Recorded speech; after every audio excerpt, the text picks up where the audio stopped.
Dominus vobiscum, sequentia Sancti Evangelii secundum Ioannem.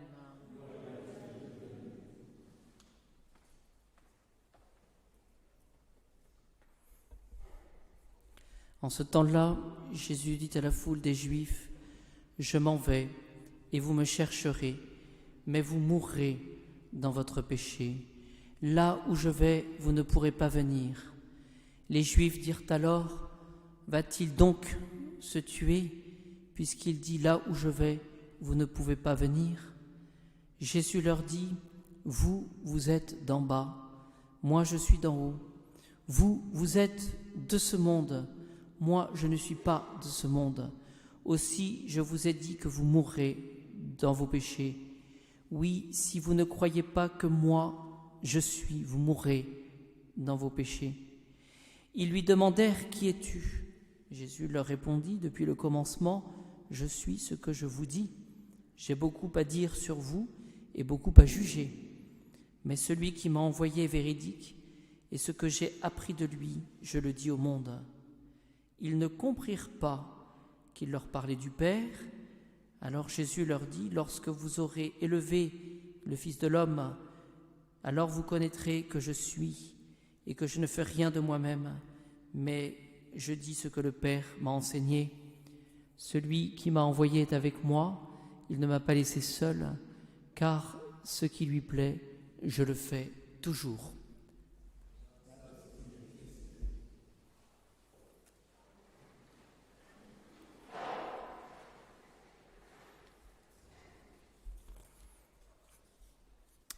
Mes chers amis, ce que nous voyons dans le prophète Daniel aujourd'hui, c'est comme une prière qui pourrait se résumer dans la confession. Celui qui se confesse, finalement, c'est celui qui n'a pas peur de dire les choses le concernant et de reconnaître ses propres faiblesses, ses péchés. Et donc demandons au Seigneur de nous aider justement à avoir ce regard de vérité sur ce que nous sommes.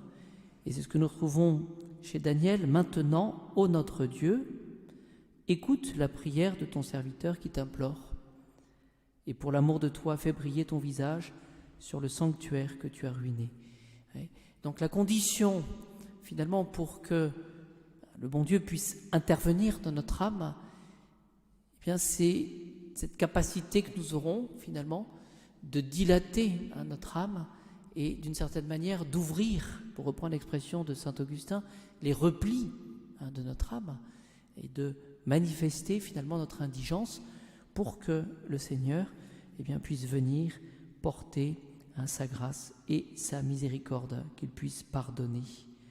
Et essayons vraiment d'entrer dans cette perspective justement de confession, d'être capable de dire les choses et de reconnaître ce que nous sommes. Dans l'Évangile aujourd'hui, ce que nous voyons, c'est finalement cette opposition entre l'esprit de Jésus et aussi l'esprit du monde. Et c'est ce que Jésus finalement va rappeler de nombreuses fois, en précisant une chose, c'est que cet esprit de Jésus, c'est l'esprit du bon Dieu. Voilà. Et que Jésus va finalement réaffirmer que tout ce qu'il fait, tout ce qu'il est et tout ce qu'il apporte comme message correspond au message de Dieu. Vous voyez ? C'est-à-dire que finalement, on peut bien comprendre qu'il y a une filiation, vous voyez, qui est donnée, qui est rappelée. Et finalement, cet évangile qui nous rappelle finalement qu'on ne peut pas concilier les choses du bon Dieu avec les choses du monde, nous donne finalement beaucoup de courage pour justement poser ce jugement de réalité sur cette opposition. Voilà. Souvent, nous voudrions concilier l'Évangile et notre propre confort, ce que nous faisons, et l'esprit du monde, et cela n'est pas possible. Vous voyez, nous sommes dans le chapitre 8e de Saint Jean, et au verset 21 jusqu'à 29. Mais ce qui précède, vous voyez, dans cet évangile, dans le chapitre 8e, c'est qu'il y a l'épisode de la femme adultère. Et si nous réfléchissons, Si on voit la façon dont les choses se sont passées, c'est qu'il y avait donc cette femme adultère qui avait été amenée auprès de Jésus, finalement pour lui tendre un piège, parce que devant le péché de cette femme qui avait été prise en flagrant délit, si Jésus avait dit « ça n'est pas grave, voilà, tu peux partir », ça n'est pas grave, il aurait été condamné et condamnable d'une certaine manière. Et si Jésus l'avait condamné, eh bien, à ce moment-là, on lui aurait reproché finalement cette usurpation de pouvoir. Voyez. Et donc, après cet épisode de la femme adultère où Jésus va écrire sur le sol, d'ailleurs ça reste mystérieux, certains pères de l'Église disent que certainement que Jésus a marqué les péchés de ceux qui voulaient condamner cette femme, ou peut-être même les péchés, je crois que c'est plutôt ça. Eh bien, il y a, et donc qu'est-ce qu'il a fait? Qu'est-ce qu'il a dit Jésus à la fin? Il a dit, va, tes péchés te sont remis, parce qu'elle a regretté, elle est toute contrite.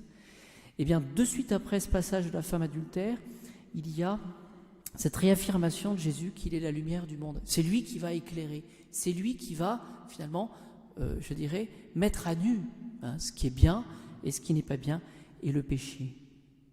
Voici ce qu'il dit: celui qui me suit ne marchera pas dans les ténèbres, mais il aura la lumière de la vie.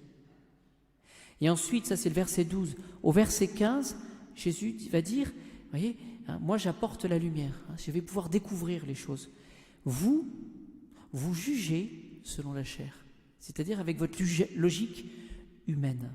Et au verset 21, qu'on voit, Jésus dit, je m'en vais, et vous me chercherez, mais vous mourrez dans votre péché. C'est-à-dire que d'une certaine manière, il annonce, Jésus, son départ.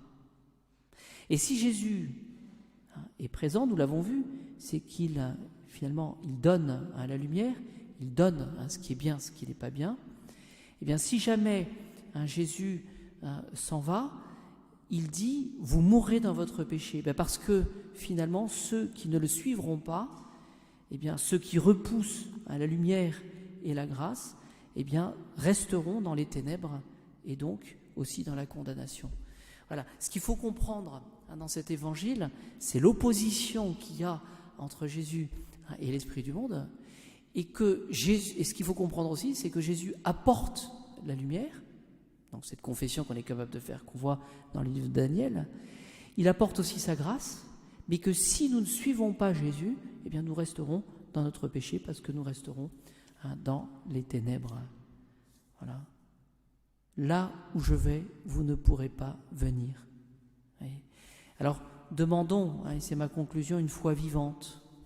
C'est-à-dire, finalement, demandons cette grâce de recevoir le Christ et de vivre de la vie du Christ. C'est-à-dire, finalement, de vivre dans la lumière et de vivre aussi dans le don de Dieu et dans l'amour. Ceux qui restent dans le péché, eh bien, emporteront avec eux, finalement, la corruption, parce que le péché engendre la corruption, l'incrédulité, et puis aussi porteront ces personnes-là des fruits mauvais, c'est-à-dire qu'ils porteront des fruits qui seront uniquement terrestres. Alors, essayons vraiment de demander au Seigneur cette force de confesser nos fautes, d'être dans la lumière, et pour cela, de recevoir le Christ Jésus.